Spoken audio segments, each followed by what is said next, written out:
Hello everyone and welcome to a new series here on the channel, where I do the unthinkable. I go outside! Go outside, nerd! Yes, that's right. In this series, we're hitting the road and finding a destination with the objective of finding something to review. I'm Shin DMG, and this is Touching Grass.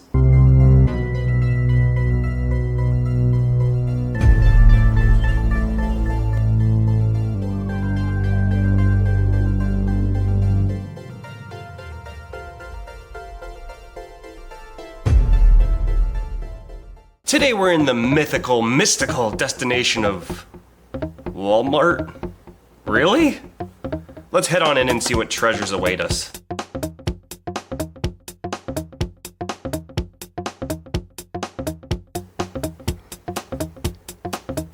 Just for the heck of it, I hit up the clearance section and actually found two amazing scores. Both of these NECA figures retail for about $40 each, and at this price, you're coming home with me. With both Alien and Predator seeing some attention lately, this couldn't be more perfect. A little Alien versus Predator action, which it seems we're heading that way again anyways. Now that we're back at DMG headquarters, let's take a moment to appreciate the packaging on these. The Xenomorph featuring some very nostalgic retro artwork, and for the Predator, featuring glorious and premium bloody packaging. Now which one do I tear into first? Let's start with the Xenomorph. Both of these figures come from their most recent entries and both films are exceptional. As far as the Alien franchise goes, I was a huge fan of Prometheus and Covenant. I think David is one of the best villains in all of cinema, and it seems like they're leaving things open for some kind of return at some point, with the black goo being mentioned in Alien Romulus. Fingers crossed. The movie was perfect. I can't think really of any negatives.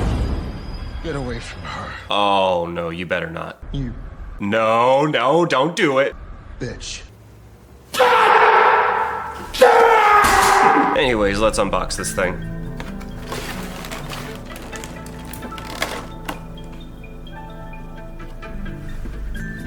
Wow, alright, this thing comes with a lot more than I first expected. Let's dig into the figure itself first, and what a figure it is. I never remembered NECA paying such close attention to detail, but I'm absolutely blown away by this figure. There's a great use of clear plastic here, giving a sense of depth to the techno-organic design of the Xenomorph, looking bony, slimy, and most of all, intimidating. This thing is an impressive size. Here it is next to David's drawings, the Alien Anthology Steelbook, and my Alien Romulus popcorn bucket, which, a quick side note, I customized to make it into something a little more special, including a complete repaint and some alien slobber for a beautiful, realistic effect. And contrary to what I remember from NECA, this figure poses like a dream. We have a pivot and slight bend at the feet, a ratcheted bend at the knee, the thighs on a very tight and posable ball joint. Towards the ribcage we have a swivel and a little bit of up and down movement. The shoulder has a full range of motion, a bend at the elbow, a swivel and hinge at the wrist, and oh, that's rather loose, isn't it?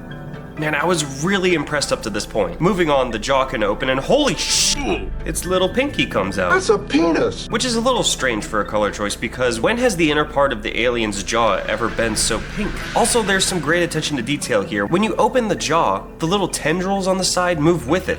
Amazing stuff. And finally, the tail can be posed to your heart's content with a bendy wire here. Overall, I'm really impressed with its posability. While limited in some areas and loose in others, you can pretty much pose this thing however you want. And you know what enhances a figure even more? 20 swappable hands. Why do you do this? They just snap on and off. These ones look the most contorted, so we'll stick with these. We have a swappable shell piece for the head. We just have to pop this off and there's some beautiful hidden details showing off the skull and the innards of the head. Anyways, there's two versions of the shell, a damaged and clean version, but honestly, this looks so cool I might just display it without one at all. Also included is a separate figure of both a facehugger and a chest burster. Each feature their own little bendy wire for their tails, and I think it's awesome that these are included. Also included in the box is a stand, which you don't necessarily need to get it to stand on its own, but it does help. Wow, what a gorgeous figure. Even at the original price, I say it's well worth it. But at the steal I got it for, this figure is an absolute must. My only negatives being the loose neck and the oddly pink mouthpiece. I was not expecting to like this figure as much as I do, but I give it a shocking 9.5 out of 10. I can forgive the negatives due to just how many details are in here. We now interrupt this program to bring you a word from Chimera Coffee. Your life may be pathetic and mundane, but your morning cup of coffee shouldn't be. Packed with enough caffeine and vitamins to promote focus, this coffee is just what you need to take control of your life. You can get some now on the TikTok shop. Go to my showcase and secure one for yourself. Link will be in the description. Now, back to the video. Our next figure is the Yautja from Prey, another amazing movie. That franchise really needed a swift kick in the ass to recover from that last one.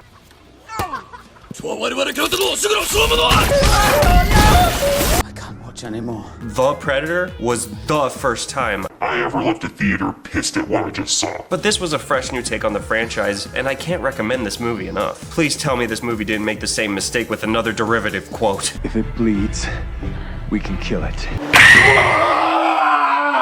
Okay, let's just try to forget that ever happened. I'm almost hesitant to get this out of the box because the art here is so striking. Taking the sleeve off, we see exactly what I expected. A whole lot of bloody details. Let's get it out of the box.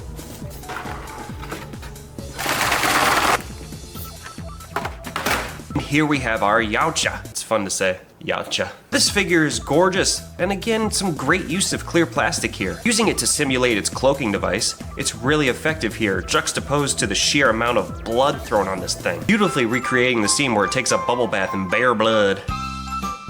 Again, this figure looks intimidating. Since when has NECA been this good? I mean, I'm not complaining. I seriously remember it being a lot cheaper feeling, and limited in its posability. Speaking of which, we have a ball joint at the ankle, a bend at the knee, ratcheted as well. The skirt is malleable to make way for this leg articulation. A little limited, but it gets the job done. The waist is on a ball joint, allowing a lot of movement. We have an ab crunch here as well. Full movement at the shoulder, swivel at the upper arm, bend at the elbow, swivel at the forearm, hinge and swivel at the wrist. The neck is on a ball joint, and so is the head. It's not posability, but look at these locks. Lavender. You can pretty much manipulate this figure to strike any iconic pose that you'd ever want, and yes, now it's accessory time. Included is less hands, but still a couple sets. Same as the Xenomorph, you pop these ones out and pop whatever ones in that suit your fancy. Along with a couple versions of its staff, some swappable mouthpieces, and you just, oh my goodness.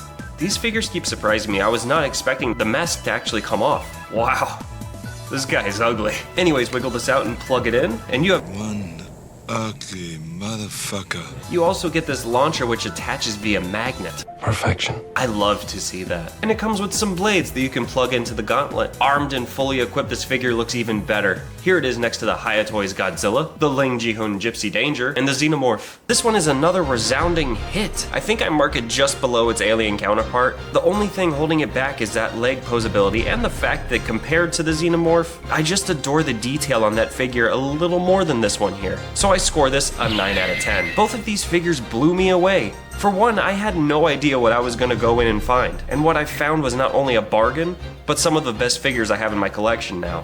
Don't sleep on the Walmart clearance section, it just might surprise you. Thank you so much for joining me for the first episode of this new series. The next one might just give me a heart attack. I'm very excited. Stay tuned, and I'll see you all in the next one.